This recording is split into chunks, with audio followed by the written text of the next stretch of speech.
In today's matchup, we pit two of anime's most powerful fist fighters against each other. The Naruto series is known for its incredible ninja abilities and power-ups that can destroy entire villages. Meanwhile, One Piece fans know that pirates can become unbelievably strong as they conquer the Grand Line and gain access to devil fruits with unique abilities. But which one will be stronger in a fight? Let's take a look at some of Naruto's greatest feats and some of Luffy's greatest weaknesses. Then we'll let the facts speak.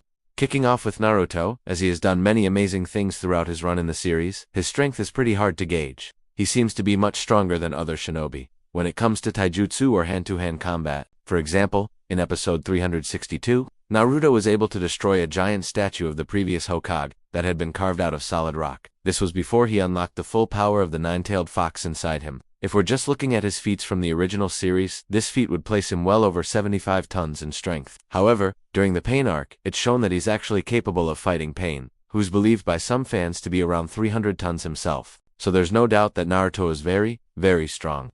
That being said, Naruto does have a few weaknesses that could prove fatal in a battle with Luffy. For example, Naruto's strength depends heavily on the amount of chakra he has available. When he first fought against Pain, he only managed to defeat him after gathering all of the chakra from the nine-tailed fox sealed inside him.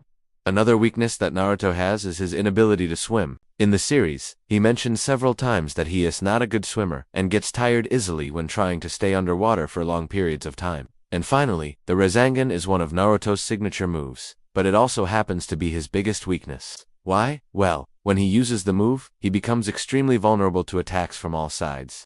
Because he couldn't see anything while concentrating on forming the ball of energy. It's definitely a high-risk, high-reward type of attack, but ultimately not worth it if you ask me. Moving on, let's talk about some of Luffy's greatest feats of strength. At first glance, it might seem like comparing apples to oranges, since Naruto and Luffy come from completely different worlds with different sets of skills and abilities. But when you really think about it, they're actually pretty similar. Both are young men who have trained their entire lives for the chance to become stronger and protect those they care about. With that said, let's take a closer look at some of Luffy's most impressive feats. In episode 439 of One Piece, Luffy was able to send a giant crocodile flying through the air by punching it in the stomach. Considering how heavy crocodiles are, it's safe to say that Luffy is at least 100 tons in strength. Another impressive feat from Luffy is when he used his Gear Second ability to fight against Rob Lucci in Enies lobby. During this fight, Luffy was able to keep up with Rob Lucci despite the fact that he is a human fruit user and should have been much stronger. This shows us that Luffy is incredibly skilled when it comes to hand-to-hand combat, and his devil fruit powers only make him more dangerous. Finally, we have the time that Luffy single-handedly defeated an entire army of enemies on his way to Marineford. Despite being outnumbered, Luffy didn't seem to break a sweat, as he sent enemy after enemy flying through the air with ease. This proves that he's not only strong, but also very durable since he took quite a few hits during this battle without going down. But now that we've looked at some of Naruto's and Luffy's greatest feats, let us take a closer look at their weaknesses and see what could happen if these two were to face off in a battle. When it comes to Naruto's weaknesses, we already mentioned his chakra dependence and inability to swim, but there's one other thing that stands out. Genjutsu are basically a form of mental manipulation that can be used against Naruto to trick him into doing certain things or believing certain things that are untrue. In episode 142 of Naruto Shippuden, for example, Itachi Uchiha used a genjutsu on Naruto that made him believe he was in a forest with all of his friends and family. It seemed so real to Naruto that he almost gave up on fighting Itachi altogether. Thankfully, Jiraiya came to his rescue and saved him from the genjutsu. But it's as clear that Naruto is vulnerable to these types of attacks and could easily be defeated if caught off guard. As for Luffy, he doesn't have any major weaknesses when it comes to actual combat. He's shown to be able to hold his own against some very tough opponents, even when he's exhausted. However, there are a few things that could potentially cause problems for him in a fight against Naruto. For example, Luffy's devil fruit powers don't work very well against opponents who can control lightning.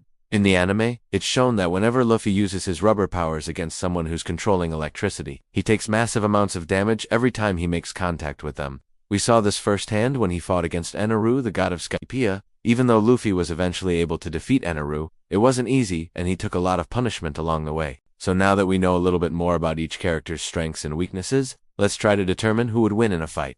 Honestly, it's pretty hard to say who would win between Naruto and Luffy. They're both incredibly strong fighters with a lot of experience taking down tough opponents. Plus, they have some pretty unique abilities that could give them the edge in a battle. Ultimately, I think it would come down to who lands the first good hit. If Naruto manages to get close enough to Luffy and use his Rasengan, then it's likely that he would win the fight pretty quickly. However, if Luffy is able to keep his distance and use his rubber powers and haki to attack Naruto from afar, then it seems like he would be the one to come out on top. That being said, there is one scenario where we can say for sure who would win. What if the fight took place underwater? Since neither character can breathe underwater, they would have to use some sort of jutsu or devil fruit ability to stay alive. However, Naruto's water-breathing technique is nowhere near as effective as Luffy's bubble-based powers. Therefore, it's safe to say that Luffy would be the winner in this scenario. When it comes to strength, it's really hard to compare characters from different anime. They have different fighting styles, abilities, and levels of experience, so it's always tough to say who would win in a battle. That being said, I think it is safe to say that both Naruto and Luffy are incredibly strong characters who have done some truly amazing things throughout their respective series. Who do you think would win in a fight between these two? Let me know your thoughts below. I hope you enjoyed this video and found it useful. If you did, please leave a like and subscribe so you don't miss any new videos. Thanks for watching. See you next time.